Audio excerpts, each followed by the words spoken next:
आज 2024 का मेरा 88वां कार्यक्रम है।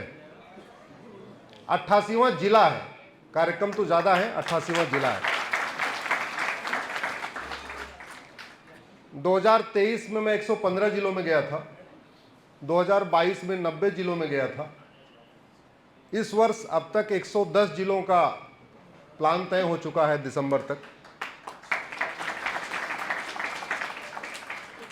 500 जिलों में प्रवास हो चुका है मेरा। 800 जिले हैं भारत में, उसमें से 500 जिलों में प्रवास हो चुका है।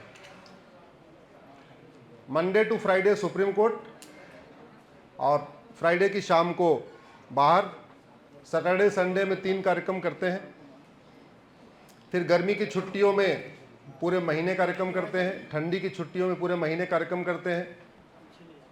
हमें एक सुविधा यह भी है कि सुप्रीम कोर्ट साल में 190 दिन ही काम करती है, तो 365 में से 180 दिन 190 दिन सुप्रीम कोर्ट खुलती है, तो बाकी हमारे पास टाइम होता है बाहर निकलने का।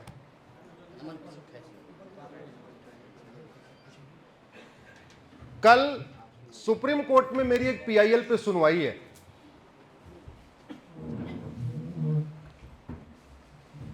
भारत का संविधान जब बन रहा था तो संविधान की प्रस्तावना पे चर्चा शुरू हुई।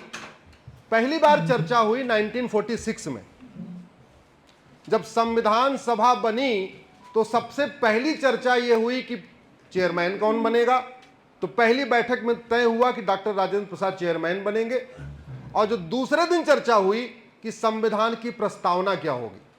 प्रस्तावना का मतलब संविधान का लक्ष्य क्या होगा, किस लिए संविधान बन रहा है, संविधान को बनाने का उद्देश्य क्या है। जब यह संविधान बन रहा था तो 1946 से 1949 तक 6 बार संविधान के प्रस्तावना पर चर्चा हुई।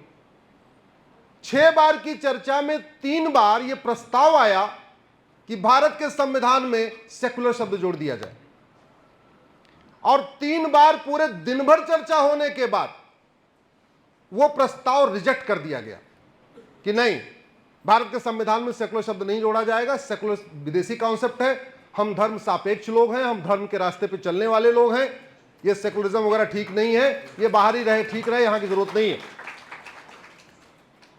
महावीर त्यागी जी, ललित नारायण मिश्रा जी, केवी कामत जी और बाबा साहब अंबेडकर ने यह कहा यह विदेशी कॉन्सेप्ट है, यह भारत के लिए सूट नहीं करता। संविधान बन गया, 76 तक संविधान चलता रहा, सेकुलरिज्म की जरूरत ही नहीं पड़ी। और इसलिए नहीं पड़ी क्योंकि हमारे सारे फंडामेंटल राइट सबके लिए समान है। मजहब के आधार पर विभाजन होने के बावजूद संविधान निर्माताओं ने कहा कि अब भारत में रहने वाले लोग सब एक समान हैं, कोई भेदभाव नहीं किया। जबकि विभाजन किसके आधार पर हुआ था? मजहब के, रिलीजन के आधार पे, धर्म के आधार पे नहीं।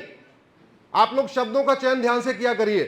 धर्म और मजहब में जमीन आसमान का अंतर है। एक मेरी दूसरी पीआईएल चल रही है धर्म और रिलीजन के ऊपर, जिसमें केंद्र सरकार के शिक्षा मंत्रालय, संस्कृति मंत्रालय सबको नोटिस हुआ है। मैंने धर्म और रिलीजन के 20 अंतर बताए हैं, और पहला जो मोटा मोटा अंतर यह है, धर्म जोड़ता है, मजहब तोड़ता है। धर्म शांति लाता है, मजहब अशांति फैलाता है। यह बहुत बड़ा झूठ है, मजहब नहीं सिखाता आपस में बैर रखना। सच्चाई है पूरी दुनिया में झगड़ा मजहब का है।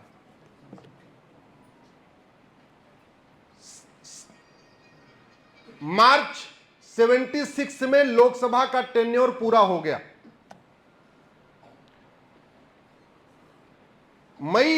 जून 75 में भारत में इमरजेंसी लगा दी गई। इमरजेंसी क्यों लगाई दी गई? क्योंकि रायबरेली में इंदिरा गांधी ने बहुत बड़ी धोखाधड़ी किया था, बूथ कैप्चरिंग कराई थी, नहीं तो वो हार जाती। राजनारायण जी ने इलेक्शन पिटीशन फाइल किया। इलाहाबाद हाई कोर्ट में जस्टिस जगमोहन सिन्हा ने कहा बिल्कुल ये बहुत बड़ी धोखाधड़ी हुई है। इंदिरा गांधी के चुनाव को उन्होंने इलीगल डिक्लेयर कर दिया। इंदिरा गांधी भाग के आई सुप्रीम कोर्ट।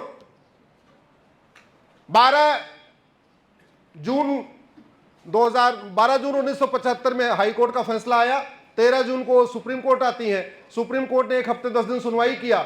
24 जून को सुप्रीम कोर्ट ने कहा हम हाई कोर्ट के फैसले को बिल्कुल नहीं पलटेंगे, केवल इतना है कि आप तब तक प्रधानमंत्री बने रहिए जब तक अगला चुनाव नहीं हो जाता। लेकिन टर्म्स कंडीशन वही वाली लगा दिया जो केजरीवाल जी के लिए कुछ दिन पहले सुप्रीम कोर्ट ने लगाया। आपको पता ना केजरीवाल को जमानत देते समय सुप्रीम कोर्ट ने क्या कहा? आप मुख्यमंत्री कार्यालय नहीं जाओगे, कोई फाइल पे साइन नहीं करोगे, कोई महत्वपूर्ण निर्णय नहीं करोगे, केवल मुख्यमंत्री बने रहोगे। तो केजरीवाल जी ने थोड़ी नैतिकता दिखाई, 1 हफ्ते सोचा विचारा, घर छोड़ दिया, मुख्यमंत्री का पद छोड़ दिया। यही टर्म्स कंडीशन सुप्रीम कोर्ट ने इंदिरा गांधी के लिए लगाई। उन्होंने बोला आप कार्यवाहक प्रधानमंत्री बने रहिए, कोई महत्वपूर्ण फैसला आप नहीं ले पाएंगे। महत्वपूर्ण फैसले का मतलब आप कानून भी नहीं बना पाएंगे। यह हुआ 75 में। 24 जून को सुप्रीम कोर्ट ने कहा और अगले दिन 25 जून को इंदिरा गांधी ने भारत में इमरजेंसी लगा दिया। चलो भाई, इमरजेंसी भी लग गई, सारे विपक्ष के नेता जेल में, जो बेचारे बाहर थे वो भूमिगत, बहुत सारे विपक्ष के नेता बाहर भाग गए, विदेश चले गए। जो अखबार थोड़ा बहुत सरकार के खिलाफ लिखने की कोशिश कर रहा था उसका बिजली पानी का कनेक्शन काट दिया। इलेक्ट्रॉनिक न्यूज चैनल कोई होता नहीं था, केवल दूरदर्शन होता था, वो सरकार के पूरे कंट्रोल में। मतलब अखबारों का बिजली पानी का कनेक्शन कट, दूरदर्शन पूरा कंट्रोल में, सारे विपक्ष के नेता जेल में। और मार्च 76 में लोकसभा का टेन्योर पूरा हो गया। ध्यान रखिएगा, लोकसभा को विल ऑफ द पीपल कहते हैं। जब लोकसभा का टेन्योर पूरा हो गया, इसके बावजूद दिसंबर 76 में भारत के संविधान में सेकुलर शब्द जोड़ दिया है। इसी को हमने सुप्रीम कोर्ट में चैलेंज किया हुआ है और कल फिर सुनवाई हुई है। कई डेट पे इसके पहले सुनवाई हो चुकी है, कल फिर सुनवाई। भारत का प्रियम्बल जो है वो बेसिक स्ट्रक्चर है। जैसे आप घर बनाते हैं ना, 5 मंजिला घर, तो आप ऊपर के मंजिल में छेड़छाड़ करते हैं। ड्राइंग रूम है, उसको आप बेडरूम बना लीजिए, बेडरूम को आप किचन बना लीजिए, किचन को आप स्टोर रूम बना लीजिए, ये तो आप करते हैं। कभी आप घर की फाउंडेशन को बदलते हैं क्या? जोर से बोलिए जरा। घर की फाउंडेशन तब बदली जाती है जब घर को पूरा डिमोलिश करना हो, अदरवाइज कभी घर की फाउंडेशन नहीं बदली जाती। हमारे संविधान निर्माताओं ने कहा था कि प्रियम्बल में जो शब्द लिखे हुए हैं, equality, justice, liberty, fraternity, unity, national integration, ये हमारे बेसिक स्ट्रक्चर हैं, ये हमारे गोल्डन गोल हैं। इसी को अचीव करने के लिए पूरा संविधान बना हुआ है। इसलिए हमारे प्रियम्बल में कोई छेड़छाड़ नहीं होगी। और प्रियम्बल में अगर कुछ जोड़ा जा सकता है, मैंने माननीय सुप्रीम कोर्ट में यही दलील दिया है, अगर सरकार को प्रियम्बल में कुछ जोड़ने की इजाजत मिलेगी तो कुछ घटाने की भी इजाजत मिल जाएगी। अगर संविधान के प्रियम्बल में सेकुलर शब्द जोड़ा जा सकता है तो संविधान के प्रियम्बल से डेमोक्रेसी निकाला भी जा सकता है। संविधान के प्रियम्बल में सेकुलर शब्द जोड़ा जा सकता है तो संविधान के प्रियम्बल में शरिया भी जोड़ा जा सकता है। संविधान के प्रियम्बल में अगर सेकुलर शब्द जोड़ा जा सकता है तो कल को इक्वलिटी हटाया जा सकता है, जस्टिस हटाया जा सकता है, लिबर्टी हटाया जा सकता है। जो बोलने की, सोचने की, देखने की आजादी मिली है वो भी निकाली जा सकती है। इसलिए बहुत बड़ा खतरा होगा। संविधान के अंदर जो बदलाव करना है सरकार करे, लेकिन संविधान का प्रियम्बल ना बदले। यह सबसे बड़ा महापाप किया कांग्रेस ने। भारत को बर्बाद करने के लिए 1 नहीं 50 कानून बनाए, लेकिन जो सबसे बड़ा महापाप मैं मानता हूं, ये जो सेकुलर को उन्होंने जोड़ा, संविधान के प्रियम्बल में जोड़ा। महापाप तो अनेक है। पूरा का पूरा आजादी का आंदोलन वंदे मातरम से हुआ। जब ये बात तय होने की आई कि भारत का राष्ट्रगान क्या होगा, तो बहुसंख्यक ने बोला वंदे मातरम होगा। इवन जनगण मन के लिखने वाले गुरु रविन्द्रनाथ टैगोर ने भी कांग्रेस के अधिवेशन में वंदे मातरम गाया था, लेकिन वंदे मातरम को भारत का राष्ट्रगान नहीं बनने दिया। जब यह हुआ भारत का झंडा क्या बनेगा, तो जो पहला झंडा डिजाइन हुआ वो भगवा झंडा, बीच में ओम निशान था। कांग्रेस ने उसका विरोध किया। यह हुआ भारत की राष्ट्रभाषा क्या होगी। बाबा साहब अंबेडकर ने प्रस्ताव पेश किया भारत की राष्ट्रभाषा संस्कृत होनी चाहिए, क्योंकि दक्षिण भारत में हिंदी का थोड़ा बहुत विरोध था लेकिन संस्कृत का विरोध नहीं था। तो उन्होंने कहा संस्कृत को राष्ट्रभाषा बना देंगे, उत्तर से दक्षिण जुड़ जाएगा। वो भी नहीं करने दिया। बाबा साहब को इस्तीफा देने के लिए मजबूर किया। श्यामा प्रसाद जी को इस्तीफा देने के लिए मजबूर किया, भारत की शिक्षा व्यवस्था को बर्बाद करने के लिए कानून बनाया, माइनॉरिटी कमीशन एक्ट बनाया, वक्फ एक्ट बनाया, प्लेस ऑफ वर्शिप एक्ट बनाया, बाबर, हुमायूं, तुगलक, गजनी, गौरी के द्वारा तोड़े गए मठ मंदिरों को लीगलाइज करने के लिए प्लेस ऑफ वर्शिप एक्ट बना दिया। पहले बीएचयू बना, बीएचयू के 4 साल बाद एएमयू बना। 1916 में बीएचयू बना, 1920 में जाके अलीगढ़ मुस्लिम यूनिवर्सिटी बना। बीएचयू आज भी सबके लिए है, उसको हिंदू यूनिवर्सिटी का दर्जा नहीं है, नाम भले ही उसमें हिंदू है, लेकिन अलीगढ़ मुस्लिम यूनिवर्सिटी को क्या किया, माइनॉरिटी का दर्जा बना। माइनॉरिटी के दर्जे का नुकसान क्या हुआ, हमारे दलित भाइयों का उसमें आरक्षण खत्म हो गया, पिछड़ों का आरक्षण खत्म हो गया। और बात करते हैं दलितों और पिछड़ों की, जामिया यूनिवर्सिटी को माइनॉरिटी डिक्लेयर कर दिया। माइनॉरिटी यूनिवर्सिटी, जो दलितों का आरक्षण था, हमारे आदिवासियों का आरक्षण था, जो पिछड़ों का आरक्षण खत्म हो गया। एक एक करके भारत में इन्होंने, और सबसे बेशर्मी देखिए, माइनॉरिटी कमीशन बनाया, माइनॉरिटी अफेयर मिनिस्ट्री बनाया, लेकिन यह नहीं बताया माइनॉरिटी है कौन। कौन है माइनॉरिटी? एक तरफ वही कांग्रेस संविधान में सेकुलर शब्द जोड़ती है और दूसरी तरफ माइनॉरिटी अफेयर मिनिस्ट्री बनाती है, जबकि ये दोनों एक साथ नहीं चल सकते। अगर कोई देश सेकुलर हो गया, फिर माइनॉरिटी मेजॉरिटी की जरूरत क्यों है? फिर तो सब एक समान है ना। वैसे भी सब एक समान थे, सेकुलर नहीं भी आता तो कोई फर्क नहीं पड़ता। 1% वाला माइनॉरिटी, 2% वाला माइनॉरिटी। यूएन कहती है एनी ग्रुप और community which is socially, economically, politically non dominant and inferior in population less than 1%। यानी ऐसा समुदाय जिसका कोई सामाजिक वजूद ना हो, जिसका कोई आर्थिक वजूद ना हो, जिसकी कोई राजनीतिक हैसियत ना हो और संख्या में नगण्य हो, यानी 1% से कम हो, उसको कहते हैं अल्पसंख्यक। और भारत में जो कम्युनिटी 150 लोकसभा सीटों पे तय करती है कौन सांसद बनेगा, कौन जीतेगा, कौन हारेगा, जो कम्युनिटी 1/3 विधानसभाओं में तय करती है कौन जीतेगा, कौन हारेगा, जो कम्युनिटी 1/3 वार्ड में तय करती है कौन पार्षद जीतेगा, कौन बनेगा, कौन हारेगा, जो कम्युनिटी 1/3 ग्राम प्रधानों का भविष्य तय करती हो कौन बनेगा, कौन हारेगा, उसको क्या कह दिया है, माइनॉरिटी। पूरे फल मंडियों पे कब्जा, पूरी सब्जी मंडियों पे कब्जा, पूरे ऑटोमोबाइल पे कब्जा, सारे बिजनेस पे कब्जा, इसके बाद कह रहे हैं माइनॉरिटी। कौन है माइनॉरिटी भैया? मैंने इसको चैलेंज किया हुआ है, मामला सुप्रीम कोर्ट में चल रहा है और मैं आशा करता हूं कि बहुत जल्द ही इस पे फैसला होगा। मेरा ये मानना है माइनॉरिटी मेजॉरिटी नहीं होना चाहिए। पहली बात तो माइनॉरिटी मेजॉरिटी की जरूरत ही नहीं है, और अगर हो भी तो डिफाइन कर दिया जाए 1% से ज्यादा कम्युनिटी कभी माइनॉरिटी नहीं हो सकती। पूरी दुनिया में कहीं नहीं है, ये भारत में अजूबा चल रहा है, भारत में अजब का खेल चल रहा है। पूरी दुनिया में कहीं 1% ज्यादा कम्युनिटी कोई माइनॉरिटी नहीं बनी हुई है, ये भारत में चल रहा है। दूसरा, धर्म और रिलीजन को डिफाइन करने की जरूरत है। धर्म और रिलीजन में जमीन आसमान का अंतर है। धर्म सिखाता है वसुधैव कुटुंबकम, धर्म सिखाता है नारी तू नारायणी, धर्म सिखाता है यत्र नारस्तु पूज्यते रमन्ते तत्र देवता, धर्म सिखाता है सर्व मंगल मांगल्ये शिवे सर्वार्थ साधिके। धर्म भेदभाव करना नहीं सिखाता, लेकिन मजहब, रिलीजन ये भेदभाव करना नहीं सिखाता।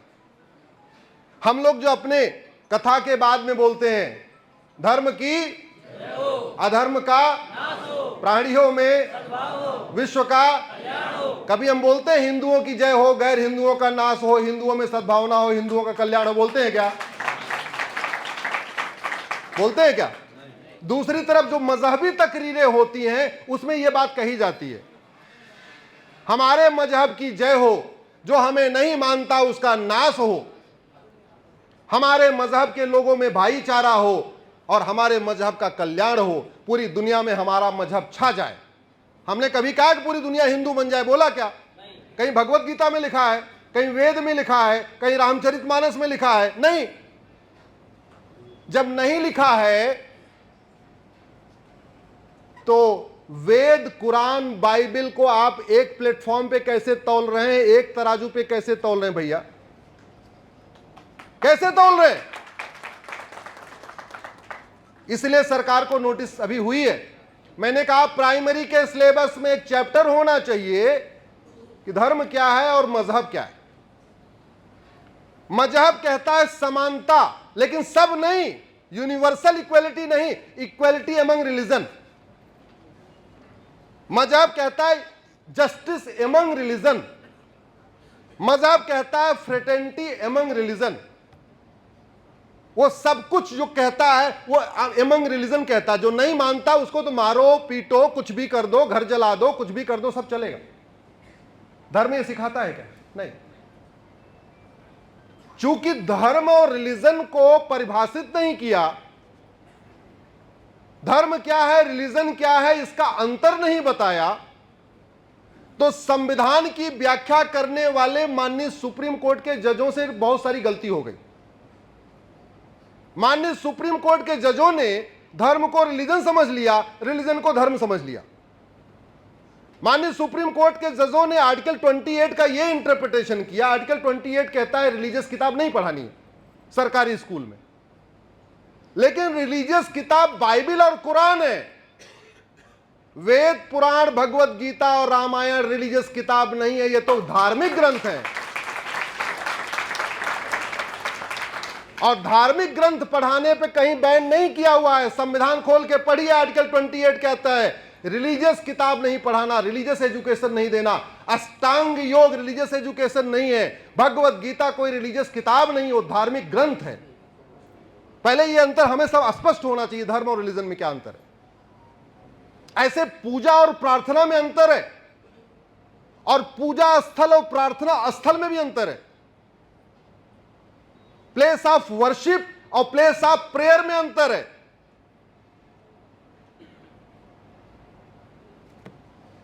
पूजा स्थल उसको कहते हैं जहां पे आपने देवी देवताओं को स्थापित किया, उनका आह्वान किया, उनकी प्राण प्रतिष्ठा किया, और तेरा तुझको अर्पण क्या लागे मेरा, ओम जय जगदीश हरे, वहीं कर रहे हैं। आप किसी और का ध्यान नहीं करते, किसी आसमान में किसका ध्यान करते हैं? वहीं सामने मूर्ति का। उसी को आप प्रसाद खिलाते हैं, उसी को आप आचमन देते हैं, उसी को आप भोजन कराते हैं, सब कुछ वहीं करते हैं। आप कहीं बाहर ध्यान ही नहीं देते, आपका पूरा ध्यान वही मूर्ति पे रहता है। इसको कहते हैं पूजा। प्रार्थना, आप बैठे कहीं और हैं, ध्यान कहीं और लगा रहे हैं, इसको कहते हैं प्रार्थना। इसलिए एयरपोर्ट पे आपको पूजा स्थल नहीं मिलेगा। एयरपोर्ट पे क्या मिलेगा? आप अगर एयरपोर्ट जो लोग गए होंगे देखिएगा, एयरपोर्ट पे पूजा स्थल नहीं होता, क्या होता है? प्रार्थना स्थल। So temple is a place of worship and mosque and church is the place of prayer. और डिफरेंस भी है।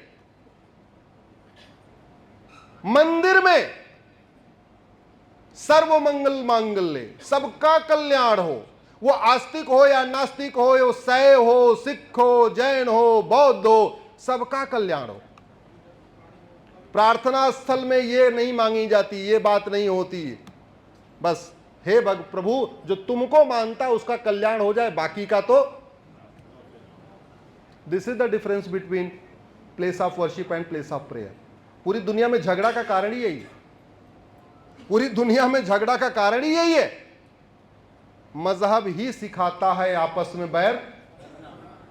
ये बहुत गलत है कि मजहब नहीं सिखाता आपस में बैर रखना।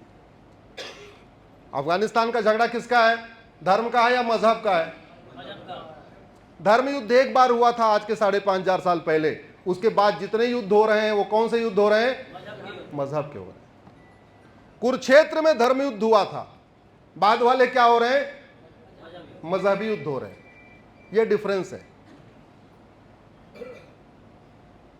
आशा करता हूं कि बहुत जल्दी समाज में सबको धर्म और रिलीजन का अंतर, ऐसे बेसिक अंतर पता होगा। लेकिन पता करने का एक तरीका ये है, सोशल मीडिया का उपयोग करना पड़ेगा। क्या करना पड़ेगा? इस समय भारत में 50 करोड़ लोग फेसबुक यूज करते हैं। आप में से कितने लोग फेसबुक यूज करते हैं? करते हैं, बहुत बढ़िया। एक काम करिए, जैसे आपका नाम राम यादव है तो आप राम को फ्रेंड रिक्वेस्ट भेजना शुरू करिए। जब राम मिलने बंद हो जाए तो यादव को भेजना शुरू करिए। तो राम और राम यादव में आपको 5000 भारत में राम और राम यादव मिल जाएंगे। फिर आपको केरल का भी राम मिल जाएगा, कश्मीर का भी राम मिल जाएगा, बंगाल का भी राम मिल जाएगा, और बिहार का भी राम मिल जाएगा, गुजरात का भी राम मिल जाएगा। तो आप यहीं बैठे हुए रामगंगा नगर में बैठे हुए पूरे देश के 5000 राम को जोड़ सकते हैं। तो जो सही बात हो, जो आपको समझ में आई, जो आपने सुनी, जब उसको आप फेसबुक पे लिखेंगे तो 5000 राम को पता चल जाएगा। मैं तो इतना कहता हूं, अपने अपने नाम के 5000 लोगों को जोड़ लो। आपका नाम शशि यादव है, आपका नाम उषा यादव है, आप पूरे देश भर के उषा को जोड़िए।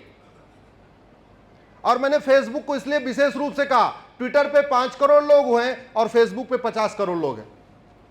ट्विटर पे केवल शहरी लोग हैं और फेसबुक पे पूरा गांव है। रेड़ी पटरी वाला, गोलगप्पे बेचने वाला, लाई चने बेचने वाला, मुरमुरे बेचने वाला, जलेबी समोसा बेचने वाला भी क्या यूज कर रहा है? उसको पता होना चाहिए, उसको पता होना चाहिए धर्म और रिलीजन में क्या अंतर है, सेकुलर का मतलब क्या होता है, सेकुलर क्यों आया, क्या क्या पार्लियामेंट में पाप हुआ, वर्तमान सरकार ठीक काम कर रही है या पिछली सरकार ने ठीक काम किया, ये उसको पता होना चाहिए। अगर आप उस पे अपनी रोशनी नहीं पहुंचाएंगे तो कोई खटाखट स्कीम लॉन्च करके उनकी वोट लेके चला जाएगा,